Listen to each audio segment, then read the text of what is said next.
नोएडा में फ्लैट, बेतिया में 70 करोड़ कमाई, एमएलसी व्रजवासी का डीईओ रजनीकांत पर दावा। पश्चिम चंपारण के भ्रष्ट जिला शिक्षा पदाधिकारी रजनीकांत प्रवीण का ठिकानों पर स्पेशल विजिलेंस की छापेमारी बेतिया, समस्तीपुर, मधुबनी और दरभंगा में चल रही है। इस बीच शिक्षक नेता से विधान परिषद सदस्य बने बंशीधर व्रजवासी ने रजनीकांत के बारे में बड़ा दावा किया है। खबर लिखे जाने तक मिली जानकारी के अनुसार डीईओ से ठिकाने से 2.25 करोड़ नगद मिले हैं, लेकिन एमएलसी ने दावा किया है कि रजनीकांत प्रवीण ने बेतिया में रहते हुए कम से कम 70 करोड़ की संपत्ति गलत तरीके से बनाई है। उन्होंने यह भी कहा कि जब शिक्षक नेता के रूप में उनके खिलाफ आवाज उठाई तो रजनीकांत ने उन्हें हत्या करवा देने की धमकी भी दी थी।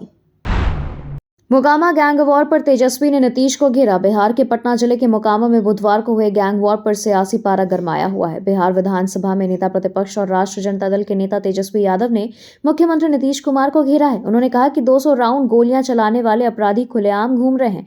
अगर यही किसी और के राज्य में हुआ होता तो इस पर नेशनल डिबेट हो रही होती। डॉक्टर अजय सिंह गिरफ्तार। पीएमसीएच हॉस्टल में मिले थे नीट के एडमिट कार्ड और जाली नोट। बिहार की राजधानी पटना के पीएमसीएच अस्पताल के डॉक्टर अजय कुमार सिंह पुलिस ने गिरफ्तार कर लिया है। पीएमसीएच के हॉस्टल में नीट परीक्षा के एडमिट कार्ड और जले हुए नोट मिलने के मामले में यह गिरफ्तारी हुई है।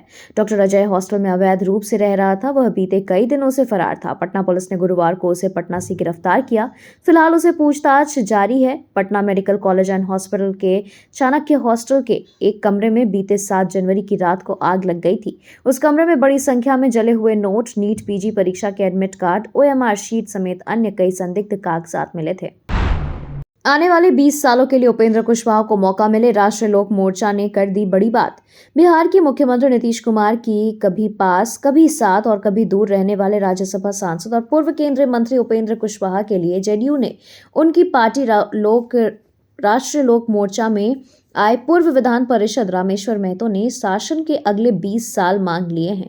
लोकसभा चुनाव में सीतामढ़ी सीट से जेडीयू का टिकट मांग रहे रामेश्वर महतो ने पिछले साल जेडीयू से इस्तीफा दे दिया था और पार्टी से सांसद देवेश चंद्र ठाकुर पर खूब बरसे थे। गुरुवार को पटना में रालोमो के कर्पूरी ठाकुर जयंती समारोह में महतो कुशवाहा की पार्टी में शामिल हो गए। नीतीश की प्रगति यात्रा पर सहरसा को 420 करोड़ की सौगात। बिहार के मुख्यमंत्री नीतीश कुमार गुरुवार को प्रगति यात्रा पर सहरसा में रहे। उन्होंने कहा कि सहरसा के छोटे विमान की सेवा शुरू होगी। प्रगति यात्रा पर गुरुवार को सड़क मार्ग से सहरसा पहुंचे सूबे के मुख्यमंत्री नीतीश कुमार ने घोषणा किया कि सहरसा शहर के वर्तमान हवाई अड्डे पर छोटे विमानों के संचालन के लिए उड़ान योजना में शामिल करने को केंद्र सरकार को प्रस्ताव भेजा जाएगा। उन्होंने कहा कि तिलाबे नदी का उड़ाही किया जाएगा। गाद निकाले जाने से नदी के जलस्तर में सुधार होगा और जल स्तर बढ़ेगा। साथ ही शहर में जल निकासी की सहूलियत होगी। बिहार में शराब पीकर पहली बार जेल गए लोगों को खोजेगी पुलिस। बिहार में शराब पीकर जेल गए लोगों की तलाश शुरू होने वाली है। पुलिस और उत्पाद विभाग की टीम ऐसे लोगों को खोज कर उनसे जुर्माना वसूलेगी। ये सभी आरोपी अप्रैल 2022 में जुर्माने का प्रावधान लागू होने से पहले शराब पीने के मामले में पहली बार पकड़े गए थे। वर्तमान में ये कोर्ट से जमानत पर है। अब गृह विभाग इन आरोपियों की तलाश कर नए प्रावधान के तहत जुर्माना वसूल कर केस खत्म करने का टास्क पुलिस और उत्पाद विभाग को सौंपा है। मुजफ्फरपुर में ऐसे 3000 से अधिक मामले हैं। पूरे बिहार में इनकी संख्या 1.9 लाख है। करोड़ों की सरकारी जमीन बेच रहे भूमि माफिया।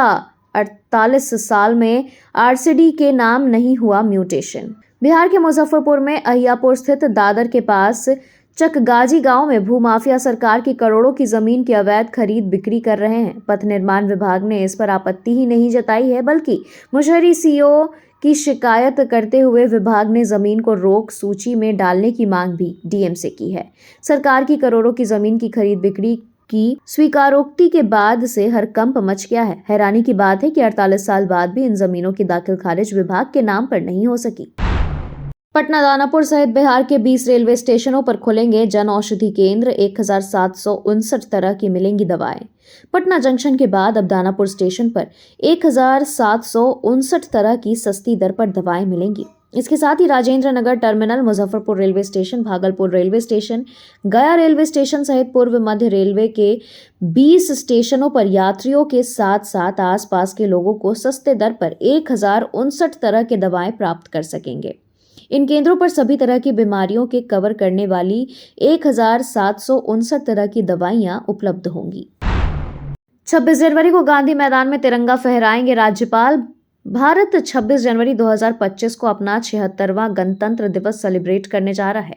इस मौके पर स्कूल, कॉलेजों से लेकर अन्य सरकारी संस्थानों में भी तैयारियां चल रही हैं।